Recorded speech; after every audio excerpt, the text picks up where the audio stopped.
Hey y'all, it's Candace here at Slusher Consulting, and today I want to talk about QAPI. That's Quality Assurance and Performance Improvement. And I know that a lot of us resist it. We tend to kind of resist things that are forced on us. And so, CMS and our state standards oftentimes require that we perform a QAPI. In Texas, it's twice a year. It could be different in other places. But then we go to do the research on it and figure out, okay, how do I do this? They want me to do it. And when the information you find is confusing, overwhelming, and just doesn't make sense for your, for your model, for your business model, then we just phone it in, right? We're like, well, just do whatever we have to do and get it over with so that we don't get in trouble.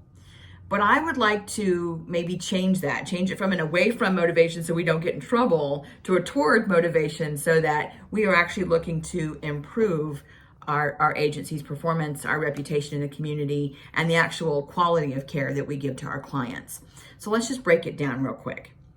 QA, or the quality assurance portion, is retrospective. It's a look back at the agency's performance, how you've been doing, okay? And you can see this by analyzing any sort of negative outcomes or general outcomes that you would find in agencies' incident reports, complaints, infections, and client and even employee satisfaction. What you're looking for is to identify patterns. You're looking for problems or things that could be a potential problem, hoping you can maybe catch it before it becomes a problem. And what do we see here? Is there an obvious problem that's right there on the surface and it's a quick fix? Or does it go a lot deeper and we have to dig a little bit, try to figure out, where did this come from? This doesn't fit our mission. This doesn't fit our values. We didn't realize this was happening until you really look. And if you don't have any of those reports, well, then you have your first PI. PI is performance improvement. That is the plan to move forward. And so if you don't have those reports, if you don't have a culture or policies or procedures where your staff sends you reports of incidents, where your clients give you feedback, where you're aware of all of the infections, not just COVID, but all the infections, and that you actually capture and address complaints. If you don't already have that in place, there's your starting point, okay? That's your first performance improvement, to improve capture of all of that information so that you can really look and see how your clients are doing.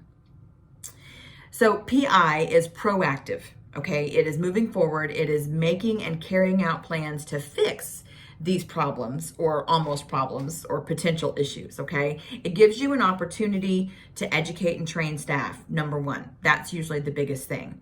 But also to maybe repair any issues that were caused by these little problems that you've identified, to mitigate problems that you can see coming, okay? Well, this isn't an issue yet, but it's about to be. To maybe change or update your policies, and even to weed out some staff that may not be living up to the agency's mission, okay? Look, you don't need to get into all of the data and logistics and all of that kind of thing, but just take a serious look at your agency's performance and see what you can do to make it even better. If you're interested, I have a QAPI course that teaches you in non-medical home care exactly what you need to do a great QAPI, not only to satisfy requirements, but also to improve your agency to move forward in better ways. So if you're interested, click the link below. Thanks a lot. We'll see y'all next time.